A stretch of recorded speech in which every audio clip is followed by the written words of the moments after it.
தமிழ் மொழி மொழிகளுக்கெல்லாம் மூத்த மொழி. அனைத்து மொழிகளுக்கும் தந்தை மொழி தமிழ்.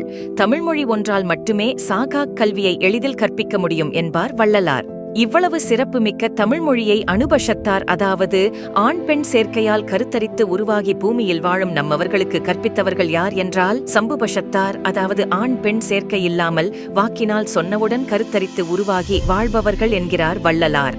சம்புபஷத்தாரால் கடவுளின் அருளாணையால் அனாதி தொட்டு அனுபஷத்தில் பூமியில் வாழும் நம்மவர்களுக்கு கற்பிக்கப்பட்டது என்கிறார் வள்ளலார்.